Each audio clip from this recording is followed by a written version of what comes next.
Volvemos a centrar la atención en aquellos que nunca la necesitaron, guitarristas cuyo genio silencioso habla más alto que la fama. A finales de los años 60, mientras el rock se volvía cada vez más ruidoso y llamativo, Rory Gallagher forjaba silenciosamente su propio camino. Con su banda Taste, mezcló las raíces del blues con una energía cruda y sin filtros. Se podían escuchar ecos de Muddy Waters, pero el sonido de Rory era totalmente suyo. Apasionado, emotivo y completamente honesto. El tono de su guitarra, cálido, penetrante e inconfundible, provenía de su famosa Stratocaster maltrecha. No era un equipo llamativo, era corazón y manos. Canciones como A Million Miles Away transmitían una especie de nostalgia que se te quedaba grabada. Y en directo, era sudor, alma y sinceridad, sin ego, solo música. En 1975, Rory Gallagher tocó con los Rolling Stones después de que Mick Taylor los dejara. Se hizo amigo de Charlie Watts, pero Keith Richards estaba ausente. Incapaz de esperar, Rory dejó una nota y se fue a Japón. Algunos dicen que los rechazó, pero en realidad la oportunidad se le escapó. Quizás por eso su música sigue calando tan hondo. Todavía recuerdo haber visto ese documental de la PBS a principios de los 70. Introducing, Roy Buchanan, el mejor guitarrista desconocido del mundo, estaba de pie en una habitación sencilla, vestido con ropa normal, sin actitud de estrella de rock. Entonces, cogió su Telecaster del 53 y todo cambió. Hizo llorar a esa guitarra, sin pedales de distorsión, solo subidas de volumen, armónicos pellizcados y un toque puro. Era como si hablara a través de las cuerdas. Hay una interpretación que me persigue, su versión de Sweet Dreams. Lenta, dolorosa, llena de espacio. Se podía escuchar la tristeza en cada nota. Roy no solo tocaba música, estaba exorcizando algo. Luchó contra el alcohol, la depresión, nunca encajó realmente en la industria. También rechazó unirse a los Rolling Stones, al igual que Rory. Quizás era demasiado puro para todo eso. Su muerte en 1988, en circunstancias misteriosas en una celda, sigue sin cuadrar. Pero su forma de tocar, esa verdad, se queda contigo. La primera vez que vi a Johnny Winter fue en unas viejas imágenes de Woodstock. Sale al escenario, con la piel pálida como la luz de la luna, el pelo largo y blanco, la Les Paul colgada a la altura de los hombros y se lanza a tocar Mean Town Blues. Sin calentamiento, sin tonterías, directo al fuego. Era crudo, casi temerario, pero completamente concentrado. Así era él. Johnny no se dedicaba a hacer solos bonitos o frases limpias. Atacaba la guitarra, se deslizaba, se doblaba, destrozaba con una furia que parecía más una cuestión de supervivencia que una actuación. Pero bajo esa velocidad y ese brillo, había un profundo respeto por el blues. Muddy Waters lo consideraba uno de los mejores, y Johnny produjo 3 de los últimos álbumes de Moody por puro amor a la música. Luchó contra la heroína, los problemas de salud, la industria, pero siguió adelante, incluso hacia el final, encorvado en una silla, apenas capaz de mantenerse en pie, sus dedos seguían moviéndose como el rayo. El blues lo mantuvo vivo, y tenemos suerte de que lo compartiera. Luego está esa famosa historia que siempre me emociona. Jimi Hendrix escuchó una vez tocar a Terry Kath y dijo, «Ese tipo es mejor que yo», y lo decía en serio. Si escuchas los primeros temas de Chicago, antes de las baladas, antes de que los instrumentos de viento tomaran protagonismo, oirás a Terry desatando un caos puro y controlado con su guitarra.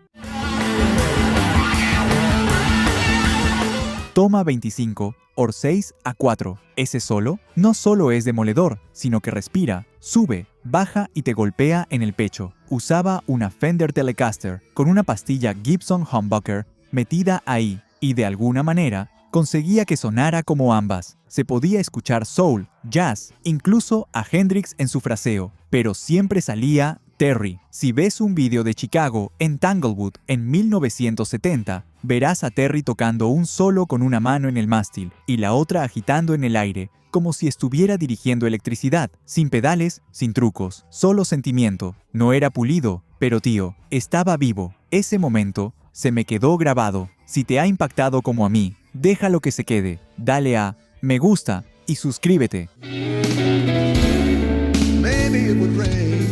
Ve Live at the Agora de finales de los 70 y verás a Frank Marino en su elemento, absorto en un solo, con los ojos entrecerrados, canalizando algo sobrenatural. Con Mahogany Rush se labró una reputación por sus largas piezas improvisadas que parecían más meditaciones que canciones. Al principio, los críticos lo tildaron de imitador de Hendrix. Es cierto que Hendrix fue una gran influencia, e incluso Marino afirmó tener una conexión espiritual con él tras una experiencia psicodélica que tuvo en su adolescencia, pero lo que vino después fue exclusivamente suyo. Su fraseo era fluido, su tono denso y similar al de una voz, y sus solos, empapados de delay, parecían estirar el tiempo mismo. Su versión en directo de Dragonfly es una lección magistral de tensión y liberación. Cada bend, cada sustain, parece intencionado, vivo. Joe Bonamassa lo llamó una vez uno de los músicos más injustamente infravalorados de todos los tiempos. Y tiene razón, Marino no perseguía las modas ni la difusión en la radio, simplemente tocaba, y lo que dejó atrás sigue resonando en los dedos de los mejores músicos actuales. Antes de lanzarse en solitario, Robin Trower tocaba la guitarra en Procol Harum, la banda conocida por A Whiter Shade of Pale.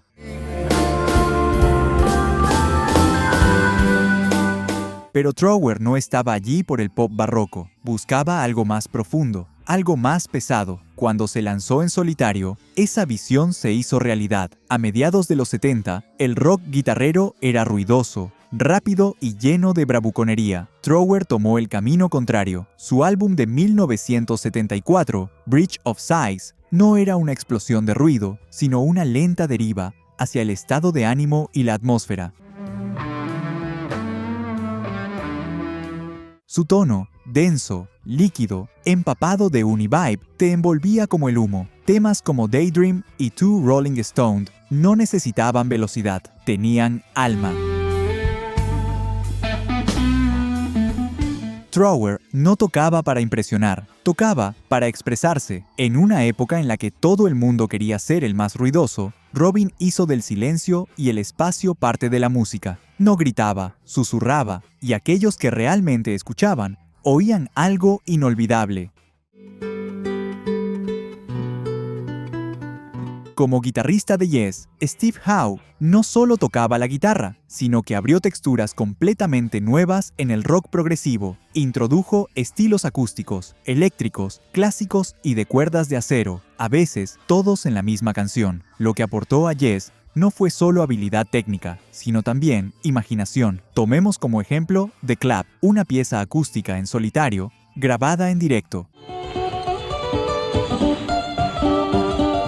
En una sola toma. Es rápida, ingeniosa y alegre, como una melodía ragtime, vestida con ropas rockeras. Luego, pasemos a Siberian Catru o Roundabout, donde combina bendings country, florituras jazzísticas y frases clásicas en arreglos que siguen vigentes 50 años después. Mientras otros guitarristas se limitaban a la distorsión y los riffs, Howe tocaba como un compositor, construía pasajes, creaba tensión, contaba historias. Su trabajo en álbumes como Fragile y Close to the Edge ayudó a dar forma al ADN del rock progresivo. No se limitaba a seguir la canción, la esculpía con delicadeza, brillantez y siempre con sentimiento.